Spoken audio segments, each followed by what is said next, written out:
Good morning, student. Today we are going to discuss about method of expressing concentration term of solution.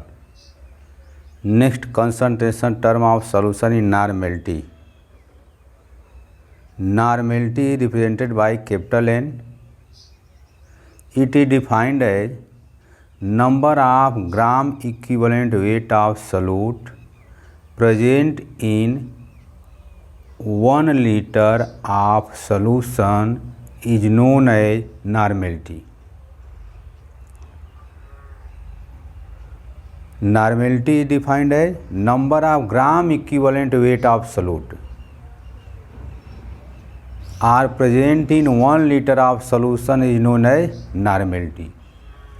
It is represented by capital N या it is also known as normal solution. Mathematical defined as normality is equal to equivalent weight of solute upon volume of solution is liter. Normality is also depend upon the temperature.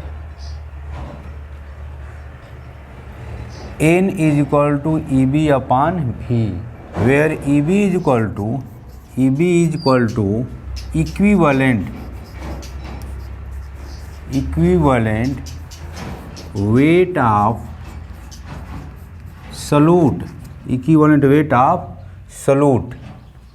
या equivalent weight of substance, और V is equal to volume of solution in litre. जैसे हम लोग molarity का definition समझे थे या molarity का फार्मूला हम लोग फाइंड किए थे, molarity is equal to NB upon V, तो केवल यहाँ पर NB के जगह पर चेंज क्या हुआ है EB क्या है, इक्विवेलेंट वेट है. हमको नॉर्मलिटी फाइंड करने के लिए किसी भी सब्सटेंस का इक्विवेलेंट वेट की ज़रूरत पड़ेगी, और मोलरिटी को फाइंड करने के लिए number of mole of substance की ज़रूरत पड़ती है, या सॉल्यूट का मोल निकालते हैं. यहाँ पर हम नॉर्मलिटी फाइंड करने के लिए इक्विवेलेंट वेट को फोकस करेंगे.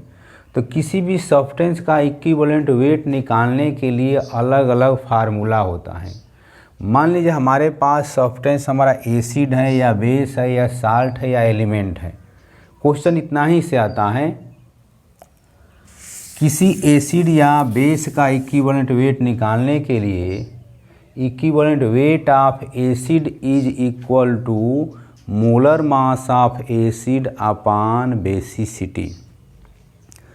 किसी एसिड का मोलर मास निकाल लेंगे, उसको बेसिसिटी से डिवाइड कर देंगे, तो हमको एसिड का इक्विवेलेंट वेट फाइंड हो जाएगा.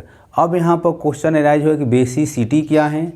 तो बेसिसिटी हम उसको बोलेंगे कि किसी एसिड में से जितना H+ हमारा रिप्लेस होगा उसी को हम बेसिसिटी कंसीडर करते हैं. जैसे मान लीजिए हम यहाँ पर किसी एसिड का इक्विवेलेंट वेट का फार्मूला होगा equivalent weight of acid is equal to molar mass of acid upon basicity. Similarly, equivalent weight of base is equal to molar mass of base upon acidity. Basicity किसको कहेंगे, ये क्या है, तो replacement of H ion in acid. Basicity किसको बोलेंगे, तो replacement of OH ion in base. Base में से जितना OH आयन रिप्लेस होगा उसको हम एसिडिटी कंसीडर करेंगे. एसिड में से जितना H+ रिप्लेस होगा उसको हम बेसिसिटी कंसीडर करेंगे. एग्जाम्पल के तौर पर देखा जाए, एग्जाम्पल हम यहाँ पर ले लें नाइट्रिक एसिड HNO3 का हमको इक्विवेलेंट वेट निकालना है। तो पहले हम बेसिसिटी कंसीडर करेंगे H+ और NO3- में ये क्या होगा, रिप्लेस हो जाएगा। यहाँ पर बेसिसिटी कितनी है, बेसिसिटी यहाँ पर हमारा 1 है, क्योंकि 1 ही हाइड्रोजन आयन रिप्लेस हो रहा है। अब इक्विवेलेंट वेट ऑफ HNO3 क्या है, नाइट्रिक एसिड है। तो नाइट्रिक एसिड का इक्विवेलेंट वेट निकालने के लिए क्या करेंगे, नाइट्रिक एसिड का molar mass of acid means molar mass of nitric acid का molar mass, hydrogen 1, nitrogen 14, oxygen 3 × 16/1 कहाँ से आया, तो एक H+ रिप्लेस हुआ। तो इसको सॉल्व करेंगे तो हमको कितना आ जाएगा, 63 आ जाएगा। तो इस तरह से किसी एसिड का इक्विवेलेंट वेट निकाल लेंगे। इक्विवेलेंट वेट निकल जाएगा तो कितने वॉल्यूम में डिजॉल्व है उसको हम डिवाइड कर देंगे वॉल्यूम से, तो हमको क्या मिल जाएगा, नॉर्मल सॉल्यूशन फाइंड हो जाएगा या नॉर्मेलिटी फाइंड हो जाएगा। उसी तरह से इक्विवेलेंट वेट ऑफ बेस निकालने के लिए बेस का इक्विवेलेंट वेट निकालेंगे कैसे, मान लीजिए हमारे पास बेस क्या है, कैल्शियम हाइड्रॉक्साइड है। कैल्शियम हाइड्रॉक्साइड को अगर हम रिप्लेस करेंगे, आयोनाइज करेंगे, तो OH- 2OH- और Ca पर 2+ मिलेगा। तो यहाँ पर हमारा एसिडिटी कंसीडर करेंगे, एसिडिटी कितना हो जाएगा, 2 हो जाएगा, क्योंकि 2 OH- हमको मिल रहा है। तो इक्विवेलेंट वेट ऑफ CaOH का होल ट्वाइस कितना हो जाएगा, molar mass of calcium hydroxide 40 + 16 + 1 का होल ट्वाइस अपॉन 2 कर देंगे। तो ये इक्विवेलेंट वेट हो जाए कैल्शियम हाइड्रॉक्साइड का। ठीक, कैल्शियम हाइड्रॉक्साइड को मान लीजिए ये कैल्शियम हाइड्रॉक्साइड है, इसको 1 लीटर आप पानी में या सॉल्वेंट में हम डिजॉल्व कर देंगे तो हम इसकी नॉर्मेलिटी फाइंड कर लेंगे। इक्विवेलेंट वेट यहाँ से निकाल लेंगे और इसको हम 1 लीटर मीन्स वॉल्यूम से हम क्या करेंगे, डिवाइड कर देंगे, तो हमको नॉर्मेलिटी मिल जाएगा, नॉर्मल सॉल्यूशन बन जाएगा। मोलर सॉल्यूशन नहीं बनेगा, नॉर्मल सॉल्यूशन बनेगा। उसी तरह से साल्ट का इक्विवेलेंट वेट निकालने के लिए साल्ट का equivalent weight of salt is equal to molar mass of salt, equivalent weight of salt is equal to molar mass of salt upon number of positive या निगेटिव आयन। जैसे मान लीजिए हमारे पास MgCl2 कोई साल्ट है, तो MgCl2 का molar mass equivalent weight of MgCl2 is equal to molar mass MgCl2 का फाइंड करेंगे 24 + 2 × 35.5 अपॉन, ध्यान दीजिए मैग्नीशियम क्लोराइड है, मैग्नीशियम क्लोराइड को आयोनाइज करेंगे तो Mg पर 2+ और 2Cl-। देखिए नंबर ऑफ आयन पॉजिटिव या निगेटिव, या तो पॉजिटिव आयन की संख्या या तो निगेटिव आयन की संख्या।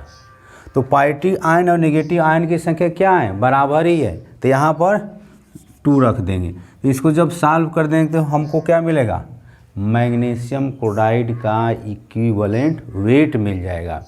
और जब मैग्नीशियम क्लोराइड के इक्विवेलेंट वेट को किसी वॉल्यूम से हम डिवाइड कर देंगे तो हमारा क्या मिलेगा, नॉर्मेलिटी मिल जाएगी मैग्नीशियम क्लोराइड की। सिमिलरली एलिमेंट का इक्विवेलेंट ऑफ एलिमेंट का इक्विवेलेंट वेट का हम लोग यूज करेंगे थर्मो इलेक्ट्रोकेमिस्ट्री में। Equivalent weight of element is equal to, जहाँ पर मोलर मास लिखते थे अब एटॉमिक मास लिख, एटॉमिक मास ऑफ ई का मतलब element, upon valency of element. जैसे मान लीजिए हमारे पास कैल्शियम एलिमेंट है, तो कैल्शियम का इक्विवेलेंट वेट निकालने के लिए क्या करेंगे, कैल्शियम का एटॉमिक मास 40 अपॉन कैल्शियम की वैलेंसी 2, कितना आ जाएगा 20 इक्विवेलेंट वेट हो जाएगा। ठीक। पोटेशियम का अगर हमको इक्विवेलेंट वेट निकालना है तो पोटेशियम का एटॉमिक मास 39 अपॉन पोटेशियम की वैलेंसी 1। तो इस तरह से एलिमेंट का इक्विवेलेंट निकाल लेते हैं, साल्ट का इक्विवेलेंट निकालेंगे, बेस का और एसिड का। जब इक्विवेलेंट वेट निकल जाएगा तो किसी वॉल्यूम से डिवाइड कर देंगे तो हमको नॉर्मेलिटी फाइंड हो जाती है या नॉर्मल सॉल्यूशन। अब इसी में एक रिलेशन हमको मिलेगा, relation between normality and molarity. Relation between normality and molarity is equal to n is equal to m into x, जहाँ n तो आप समझ रहे हैं क्या है, नॉर्मेलिटी है, m क्या है, मोलरिटी है, मोलरिटी, और x क्या है, किसी एसिड या बेस में रिप्लेसमेंट होने वाले H आयन और OH ion, replacement of H ion या OH आयन इन एसिड या बेस। जैसे अगर इसी पर एक एग्जांपल दे दें, calculate the molarity of 0.1 mH, calculate the molarity of 0.1 N nitric acid. अब बताइए नाइट्रिक एसिड की मोलरिटी दिया है, N दिया है कितना 0.1, मोलरिटी फाइंड करना है। तो इस फार्मूले से मोलरिटी कितनी हो जाएगी, m is equal to n upon x। अब n दिया है 0.1, x यहाँ पर देखना है कि नाइट्रिक एसिड में x क्या है, replacement of hydrogen ion in acid, तो यहाँ पर 1 हो जाएगा, यानी उतना ही जितना नॉर्मेलिटी है उतना ही हमारी क्या आएगी, मोलरिटी आएगी, इतना m हो जाएगा। तो इस तरह से हम लोग रिलेशन देखा नॉर्मेलिटी और मोलरिटी में, और नॉर्मेलिटी क्या है, नॉर्मल सॉल्यूशन क्या है। ठीक। अगले वीडियो लेक्चर में हम लोग फोकस करेंगे हेनरी लॉ को। Thank you, have a nice day.